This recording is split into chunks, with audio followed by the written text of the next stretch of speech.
तो hello friend, कैसे आप लोग? आई होप कि आप लोग बहुत ही अच्छे होंगे। फ्रेंड, आज हम लोग बात करने वाले काफ़ी इंपॉर्टेंट क्वेश्चन की, जो कि बिहार बोर्ड में काफ़ी हर बार इसे पूछा जाता है। ठीक है, तो इसको समझना, इसको जानना काफ़ी ज़रूरी होता है। तो इसको देखिएगा कि इसको मतलब इस टाइप में जितने भी क्वेश्चन होते हैं, आप जितने भी क्रिएट कर सकते हैं उस क्वेश्चन को जरूर देखिएगा, उस क्वेश्चन को बनाने की कोशिश जरूर कीजिएगा। ठीक है, तो आइए देख लेते हैं हम लोग सबसे पहले कि पहला क्वेश्चन जो मेरा है वो प्रकाश के परावर्तन के नियम। ठीक है, तो ये जो मेरा पहला क्वेश्चन है वो है प्रकाश के परावर्तन नियम। इसको हम लोग पहले देख लेते हैं। ठीक है, तो देखिए उत्तर में क्या लिखे हमने। उत्तर में लिखा है कि प्रकाश के परावर्तन के दो नियम होते हैं। ठीक है, तो एक बात याद रखिएगा, प्रकाश के परावर्तन के दो नियम ही होते हैं और प्रकाश के अपवर्तन के भी दो नियम होते हैं। तो आप याद रखिएगा, अगर क्वेश्चन में अगर पूछा जाता है बिहार बोर्ड में प्रकाश के परावर्तन के कितने नियम होते हैं, तो याद रखिएगा कि आपको ये भी पूछ सकते हैं कि प्रकाश के अपवर्तन के कितने नियम होते हैं। तो इस हिसाब से आप इसकी भी तैयारी कर लीजिएगा और प्रकाश के अपवर्तन का नियम जो उसका भी तैयारी जरूर कर लीजिएगा, ताकि आपको जो भी क्वेश्चन आवे उसको आराम से बना सके। ठीक है, तो इस तरीका से होता है। तो आइए, इसका जो पहला क्वेश्चन है वो है प्रकाश के परावर्तन के नियम, दो नियम जो होते हैं। तो पहला नियम जो यहाँ पे हमने लिखा है, देखिए क्या लिखा है कि आपतन कोण की जया तथा अपवर्तन कोण की जया अनुपात नियतांक होता है। मतलब कि दोनों का जो आपतन को, एक जो आई होता है बराबर आर जो होता है, दोनों का जो मान होता है वो क्या होता है, नियतांक। मतलब कि नियतांक होता है, कांस्टेंट होता है। तो इस तरीके से पहला हमारा ये प्रकाश के परावर्तन का नियम हुआ। तो ये हमारा पहला नियम हुआ। देखिए दूसरा नियम क्या कहते हैं, यहाँ पे दूसरा नियम हमने लिखा है कि आपतित किरण, ये दूसरा नियम है। आपतित किरण, अपवर्तित किरण तथा आप अभिलंब तीनों एक ही तल में होते हैं। मतलब कि आपतित किरण, अपवर्तित किरण और आपतन बिंदु पर डाला गया अभिलंब तीनों एक ही तल में, आप इस तरह भी कह सकते हैं और इस तरह भी कह सकते हैं कि आपतित किरण, अपवर्तित किरण तथा अभिलंब तीनों एक ही तल में होते हैं। स्पष्ट है कि तीनों एक ही तल के बिंदु O पर स्थित होते हैं। वो जो होता है वो क्या होता है, वो जो होता है वो क्या होता है, उसी पे अभिलंब डाला जाता है, जहाँ तक कि आपने पढ़ा होगा। ठीक है, तो ये हमारा दो नियम होता है जो कि काफ़ी इंपॉर्टेंट है। इससे रिलेटेड जितना भी प्रकाश के परावर्तन को रिलेटेड सब क्वेश्चन को जरूर तैयार कर लीजिएगा। ये चीज़ काफ़ी इंपॉर्टेंट है, हर बार बिहार बोर्ड इससे रिलेटेड क्वेश्चन क्रिएट कर ही देता है। ठीक है, तो अब आ जाते हम लोग दूसरे काफ़ी इंपॉर्टेंट क्वेश्चन, दूसरा क्वेश्चन जो कि काफ़ी इंपॉर्टेंट, कई बार इसे भी क्वेश्चन को पूछा गया। ये सब क्वेश्चन काफ़ी क्या होता है, रिपीट कर करके पूछता है ये सब क्वेश्चन। ठीक है, तो इसकी तैयारी करना काफ़ी जरूरी होता है। तो आप इसकी तैयारी जरूर कर लीजिएगा। हम तो यही सलाह देंगे कि अब इसकी तैयारी कर लीजिएगा, इससे रिलेटेड जितना भी है तो आपका फायदा काफ़ी हो सकता है। तो ये काफ़ी इंपॉर्टेंट क्वेश्चन, कई बार इसे भी पूछा जाता है। ठीक है, तो अब आइए हम लोग दूसरा क्वेश्चन नंबर में आ जाते हैं। कहता है कि संतुलित रासायनिक समीकरण क्या है। ठीक है, पहला हमारा ये क्वेश्चन संतुलित रासायनिक समीकरण क्या है। तो इससे रिलेटेड क्वेश्चन कितना क्रिएट हो सकता है, इससे रिलेटेड क्वेश्चन आप ये भी क्रिएट कर सकते हैं, संतुलित रासायनिक समीकरण क्या है, और संतुलित रासायनिक समीकरण क्या है ये भी पूछ सकता है, या फिर संतुलित रासायनिक समीकरण ये तो पूछ लिया, रासायनिक समीकरण क्या है, रासायनिक अभिक्रिया क्या है। जितना भी क्वेश्चन हो इस टाइप में आप उसकी तैयारी जरूर कर लीजिएगा। एक क्वेश्चन से आप समझिए, ये बिहार बोर्ड का पैटर्न है, हो सकता है कि इस तरीके से आप पूछ दे। ठीक है, इस तरीके से पूछ देगा, तो इसी तरीके से तैयारी जरूर कर लीजिएगा। ठीक है, तो चलिए हम लोग देख लेते हैं। तो ये मेरा दूसरा हो गया। दूसरा क्वेश्चन नंबर देखिए क्या कहता है, इसका आंसर देख लीजिएगा।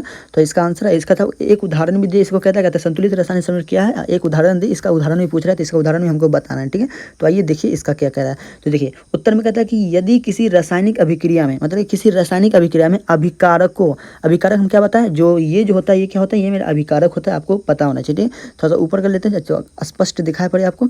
देखिए क्या होता है कि ये पॉइंट जो होता है मेरा अभिकारक होता है। ठीक है, और जो नया पदार्थ बनता है उसे क्या कहते हैं, प्रतिफल कहते हैं कि नहीं। तो वही कह रहा है कि यदि किसी रासायनिक अभिक्रिया में अभिकारकों तथा प्रतिफल के परमाणुओं की संख्या समान हो, तो प्रतिफल के परमाणुओं की संख्या समान हो तो वह संतुलित रासायनिक अभिक्रिया कहलाती है। जैसे यहाँ पे देख लीजिए H2Cl2 है कि नहीं, यहाँ पे भी H2 है, यहाँ पे भी H मतलब Cl2 है, तो ये दोनों मिला के 2HCl, मतलब दोनों में क्या होगा, दोनों का परमाणु संख्या क्या हुआ, समान हुआ। तो इस तरीके से हम संतुलित रासायनिक अभिक्रिया कहेंगे कि मतलब अभिकारक के तथा प्रतिफल के दोनों का परमाणु संख्या क्या हो, समान हो। इस कंडीशन में हम क्या कहेंगे, उस कंडीशन में हम कहेंगे संतुलित रासायनिक समीकरण। ठीक है, उसे क्या कहते हैं, संतुलित रासायनिक समीकरण कहते हैं। तो इस तरीके से क्वेश्चन अगर पूछे आपसे कि संतुलित रासायनिक समीकरण क्या है, तो इसके एक उदाहरण दे, तो इसी तरीके से आंसर लिखिए। और असंतुलित से पूछ सकता है या फिर रासायनिक अभिक्रिया भी पूछ सकता है, तो इस तरीके से आप उसको एक्सप्लेन कर सकते हैं। ये मेरा दूसरा क्वेश्चन हो गया, जो कि काफ़ी इंपॉर्टेंट है, कई बार ये क्वेश्चन को रिपीट कर करके पूछा गया है। अब मेरा जो तीसरा नंबर क्वेश्चन है वो है उत्तल दर्पण का उपयोग, कोई दो उपयोग के बताए। ठीक है, दो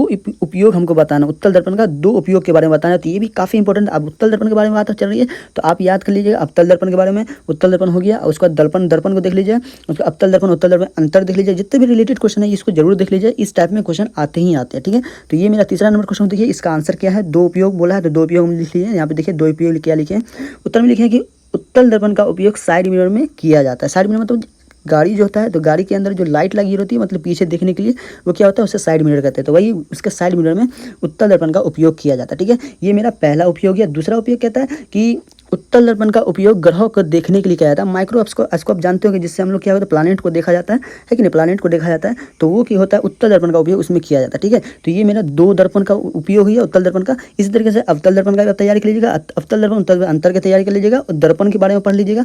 ये काफी इंपॉर्टेंट है, इस टाइप में क्वेश्चन को क्रिएट किया जाता है। ठीक है, तो ये मेरा हुआ तीसरा नंबर क्वेश्चन। हम आ जाते हैं चौथा नंबर क्वेश्चन में, कहता है कि ऑक्सीकरण क्या है। ये काफी इंपॉर्टेंट क्वेश्चन है, इसको समझना काफी जरूरी है। ठीक है, ऑक्सीकरण क्या है, अवकरण क्या है, इससे रिलेटेड जितना भी रासायनिक समीकरण वाला क्वेश्चन है, जितना भी सबको जरूर तैयारी कर लीजिएगा। यही क्वेश्चन सब काफी इंपॉर्टेंट होता है, इस टाइप में क्वेश्चन आप आने का चांसेस बनता है। ठीक है, तो 2 नंबर में क्वेश्चन आ सकते हैं। तो देखिए कहता है कि ऑक्सीकरण क्या है। ठीक है, तो यहाँ पे जो पूछा गया ऑक्सीकरण क्या है, तो देखिए हमने क्या लिखा है कि वैसी रासायनिक अभिक्रिया जिसके ऑक्सीकरण का संयोग होता है, मतलब कि जिसका जो ऑक्सीकरण का संयोग हो, मतलब ऑक्सीजन का ऑक्सीकरण जो होता है ऑक्सीजन का संयोग हो और हाइड्रोजन क्या हो वियोग हो, मतलब कि ऑक्सीजन को बढ़े, ऑक्सीजन जुड़े और हाइड्रोजन क्या हो हटे, इस कंडीशन में क्या कहते हैं उसको ऑक्सीकरण कहते हैं। तो यहाँ भी तो मिस्टेक हुआ, यहाँ पे ऑक्सीजन लिखना था, यहाँ पे ऑक्सीकरण लिखा गया, उसके लिए सॉरी, बट यहाँ पे आप सही कर लीजिएगा। ठीक है, यहाँ पे ऑक्सीकरण नहीं होगा बल्कि ऑक्सीजन होगा। ठीक है, तो ऑक्सीजन का संयोग होता है और हाइड्रोजन का वियोग होता है, इसके हम क्या कहते हैं ऑक्सीकरण अभिक्रिया वह कहलाती है। तो इस तरीके से आप याद रख सकते हैं। देखिए ऑक्सीकरण हो गया, अवकरण हो गया, अवकरण भी तैयारी कर सकते हैं और वियोजन अवघटन, ये जितना भी अभिक्रिया इसको तैयारी कर सकते हैं। इस कंडीशन में इस टाइप में क्वेश्चन बिहार बोर्ड 2 नंबर में क्रिएट कर ही देता है। ठीक है, तो ये मेरा चौथा नंबर क्वेश्चन हो गया जो काफी इंपॉर्टेंट क्वेश्चन था। हम लोग आए थे अब 5वां क्वेश्चन में, जो कि बहुत ही इंपॉर्टेंट क्वेश्चन है। ये भी 5वां भी काफी इंपॉर्टेंट क्वेश्चन है। तो देख लीजिए 5वां क्वेश्चन नंबर क्या आता है कि सहसंयोजी बंधन क्या है। ठीक है, आपसे इस क्वेश्चन को पूछा जाए सहसंयोजी बंधन क्या, असहसंयोजी बंधन क्या, इससे जितना भी रिलेटेड क्वेश्चन होता है उसको जरूर याद कर लीजिए, ये क्वेश्चन सब आ ही जाता है। ठीक है,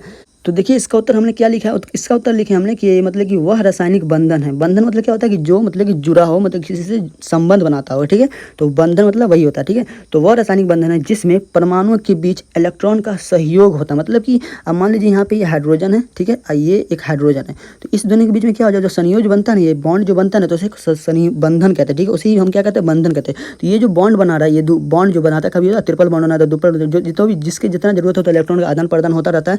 तो ये जो बीच में बॉन्ड बनता है ना, तो इसी बॉन्ड को क्या कहते हैं बंधन कहते हैं। तो कहता है कि वही कहता है सहसंयोजी बंधन क्या है, जो साथ में साझा करता है ना उसे हम सहसंयोजी बंधन कहते हैं। तो इस तरीके से आप कह सकते हैं कि वह रासायनिक बंधन जिसमें परमाणुओं के बीच के इलेक्ट्रॉन का संयोग होता है, मतलब सहयोग होता है, आदान प्रदान होता है, सहसंयोजी बंधन कहलाता है। ये तो इस तरीके से आप याद रख सकते हैं। इससे रिलेटेड जितना भी क्वेश्चन होता है इसी संबंध में आप पढ़े होंगे, इससे जितना भी क्वेश्चन आए उसको जरूर आप याद रखिए, उससे जरूर पढ़िए। उसके क्या होता है कि इससे रिलेटेड क्वेश्चन आ ही सकता है। ठीक है, तो ये 5 क्वेश्चन काफी इंपॉर्टेंट क्वेश्चन था, इससे जितना रिलेटेड क्वेश्चन बनता है आप उसको तैयारी जरूर कर लीजिएगा। तो आई होप कि ये चीज़ आपको समझ में आ गई होगी। और नेक्स्ट में हम काफ़ी इंपॉर्टेंट क्वेश्चन के बारे में, मैथ के बारे में लाने वाले हैं, जो कि काफ़ी इंपॉर्टेंट है, कई बार इसे भी रिपीट करके पूछा गया। तो ये मेरा साइंस का था, हम लोग आएंगे यार नेक्स्ट मैथ वाला लेके। तो आई होप कि ये चीज़ समझ में आएगा। अगर समझ में आया तो वीडियो को लाइक कर दे, शेयर कर दे। अभी तक मेरे चैनल पर नहीं तो मेरे चैनल सब्सक्राइब जरूर करें, ताकि इसी तरह वीडियो अपलोड करें उसका नोटिफिकेशन सबसे पहले आपको मिल सके। तो आज के लिए इतना ही, फिर मिलते हैं हम लोग नेक्स्ट क्लास में।